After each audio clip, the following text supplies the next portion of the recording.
Oh, it's former President Trump, of course, blaming President Biden for Russia docking warships in Cuba. Moscow sent a fleet to Cuba on Wednesday, including a nuclear sub, to conduct military exercises in the Atlantic. Well, the next day, the U.S., we sailed our own fast-attack nuclear-powered submarine to the naval base in Guantanamo Bay.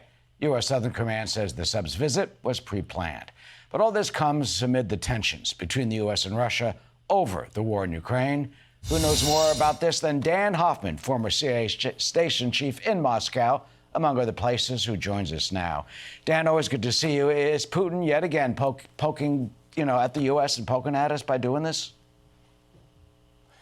Yeah, this is just another part of his strategy of rhetorical nuclear brinkmanship. He knows that if he threatens the risk of nuclear war, that the United States responds by seeking to de-escalate.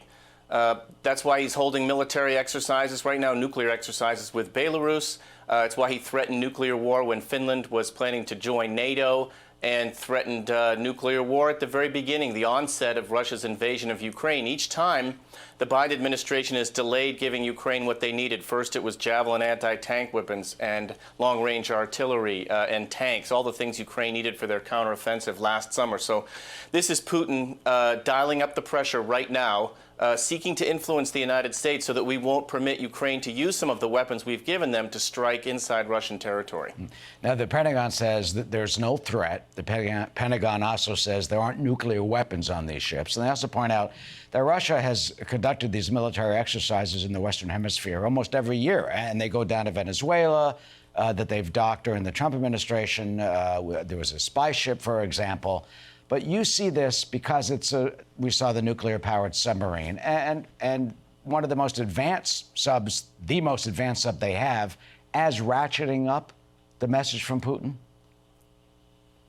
I do. When I served at CIA, our leadership analysts used to refer to something called historical placement, where you look at a foreign leader and you look at when they were born and what were the formative experiences on their life. And it's clear for President Biden it was the Cuban Missile Crisis. And in fact, President Biden has invoked the Cuban Missile Crisis numerous times and publicly said he seeks to avoid Armageddon or direct conflict with Russia. I think Vladimir Putin, the KGB spy that he is trying to use that against our president. Boy, these really are mind games that they play at the highest levels.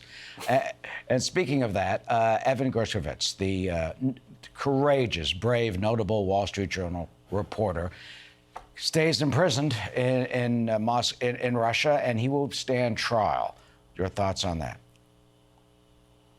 Yeah, he's reportedly being held in Lefortovo prison, which is a nasty place. I've been there, and he's, again, reportedly allowed only 1 hour outside of his cell each day. He's been held over a year, since March of 2023. It's just another brazen example of Vladimir Putin's Russia absolutely not respecting the rule of law. There is no rule of law in Russia.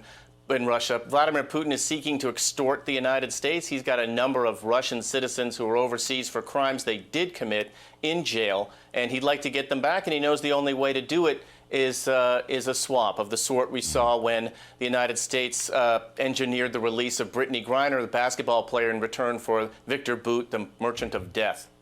And here at Fox News, we, of course, stand with Evan, who's with our corporate cousin, the Wall Street Journal. Journalism is not a crime, and we wish him the very best. They've said they may not have a swap, though, until after a verdict. Do you think that's part of the Putin's plan to try to get a verdict and then swap, as you say? Absolutely. I think the trial is a sham, but it's designed to dial up Russia's leverage so that if Evan is, in fact, if he's convicted in this kangaroo Russian court, then that would enable the Russians to demand even more from us. They've got deep cover Russian intelligence officers who have been arrested in Slovenia. They've got a military intelligence officer in Brazil, Andrei Cherkasov, and they've got a Putin-hired hitman in Germany, Vadim Krasikov, who killed an ethnic Chechen Georgian citizen on the streets of Berlin, and he's serving time there. So those are some of Putin's cronies he'd like to get back.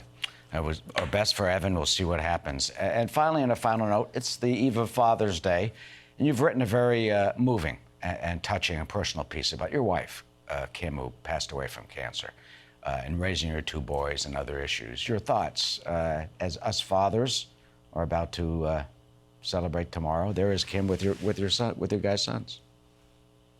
Oh, yeah. You know, on this Father's Day, I'll be thinking a lot about my very dear friend Eric Reese. Eric's daughter Jessie passed away when she was 12 years old from brain cancer. But before she died, she created joy jars to help kids like her in the fight for their lives against pediatric cancer. She filled those jars with toys and gifts and hats because kids with cancer lose their hair. And she stuffed 3,000 jars and gave those to kids in hospitals in her hometown. To honor her memory, Eric Reese created the Jessie Reese Foundation, and the foundation's now shipped hundreds of thousands of joy jars to kids all over the world. My family, to honor my late wife, supports the Jessie Reese Foundation. And my sons and I can't thank Jessie enough. I wish we could thank her in person, but I have a feeling she knows how much we appreciate the philanthropy, the path to philanthropy that she's shown us, which soothes our broken hearts. That is just so wonderful, and not only can you support, and you do, but our viewers can support the Jessie Reese Foundation. Joy Jar is fantastic. Go to Jessie Reese Foundation, REES, another example of love and giving and caring, and our best to you and your family and to the Reese family also. And Dan, happy Father's Day. Thanks, same to you, Eric.